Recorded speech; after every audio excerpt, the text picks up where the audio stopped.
When the first trailer for Resident Evil's latest spin-off, Project Resistance, dropped, there was a lot of speculation on who exactly the character was behind the controls of it all, making the survivors' lives a living hell. For a moment, it definitely looked like it could be Wesker controlling the T-00 tyrant and playing the role of Mastermind, but ultimately it was revealed to be a new character, his somewhat French look-alike umbrella cleaner, Daniel Fabron. When Capcom recently confirmed that there would be multiple Mastermind characters in the game, and a screenshot that all but confirms Annette Birkin and her mutated husband, it got the Resident Evil community very excited with the possibilities. Nearly every game in the Resident Evil franchise has something the Resistance can pull from, so sit back and enjoy First Aid Spray's most wanted Mastermind combinations. Wesker and the T-002 Tyrant. Capcom loves including fan favourite Wesker whenever they can in Resident Evil despite his death, and Resistance will surely be no different. In fact, it's ideal for it. While it's Resident Evil 5's Ouroboros infected Alba that is often the most recognised, Resistance is a great opportunity to take the character back to the 90s as the classic STARS Captain Traitor unveiling the ultimate lifeform, the T-002 Tyrant. One of the things about Project Resistance multiplayer is that through combinations of masterminds, survivors and maps, we could really have some great scenarios on our hands. Wesker and T-002 chasing Chris, Jill, Barry and Rebecca around a Spencer Mansion map? Who could say no to that? NICOLAI and the NEMESIS. If rumours are to be believed, then Capcom are already working on a follow-up to 2019's Resident Evil 2 reimagining with the next game in the series. Ergo, a redesigned Nemesis T-Type might be ready to go and the perfect way to tease that entry, especially if they hold off on him and release him as a free DLC following the first official trailer for Resident Evil 3's remake. That's just smart marketing. While it isn't the most perfect of combinations since they have very little to do with each other, it's hard to think of a better mastermind in this situation than Resident Evil 3's NICOLAI Zinoviev. It'll be just as exciting to see the money-hungry Russian mercenary back in beautiful HD as it will be the pursuer himself, as long as Nemesis has a skill that allows players to bellow out, "Stars!" and put the fear of God into survivors, we'll be happy. Marcus and the Leech Man. The Resident Evil series loves going back to explore the late 90s, the fall of Raccoon City, and the company behind the famous Outbreak. And that's why it should look no further than one of the founding fathers of Umbrella with James Marcus. His ridiculous, over-the-top villainy is already perfect for Project Resistance, especially if you put him in his younger, operatic, anime bad guy form. Have him sing his way to victory by commanding the Leech Man. It's not quite as massive as the T-00, T-002 or Nemesis, but its wildly swinging body, larger reach and quicker movement speed will make it a definitely different kind of foe for the survivors to deal with.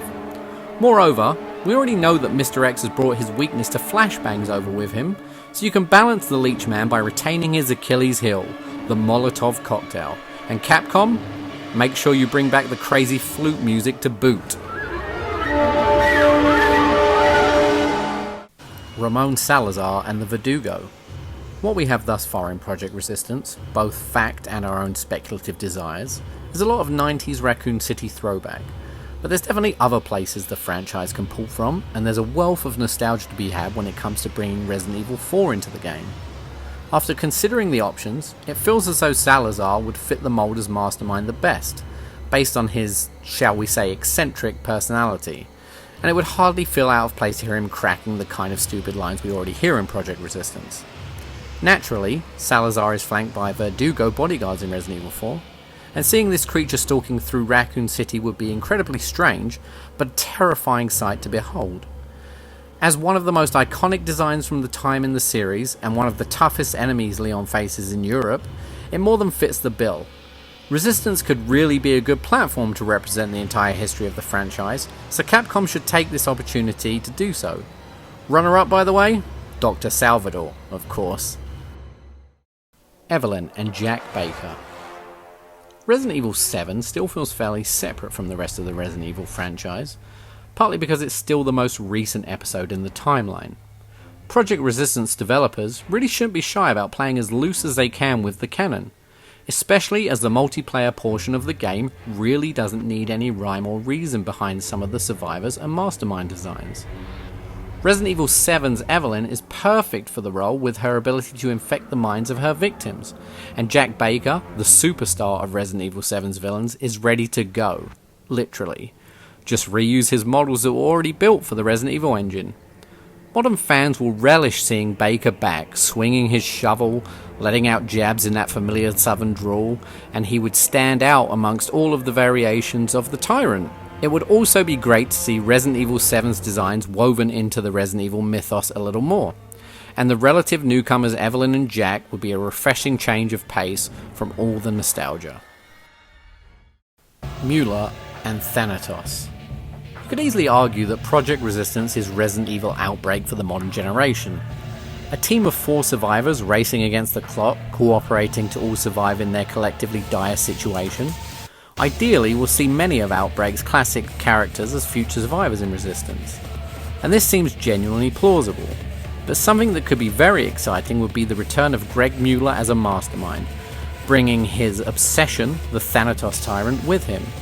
How exactly you make this BOW unique compared to the T002, especially for the more casual or modern audiences, would take some debate, and I would expect both Greg and Thanatos to come with a decent level of redesign. After all, we haven't seen them in 15 years. But now is the ideal time to show Outbreak fans the love they deserve beyond just a few name drops. So that's our suggestions for Project Resistance Masterminds. Let us know your ideas in the comments below, and don't forget to subscribe to stay up to date with the podcast and all future content. I've been Boy Wonder Adam, and on behalf of First Aid Spray, have a week.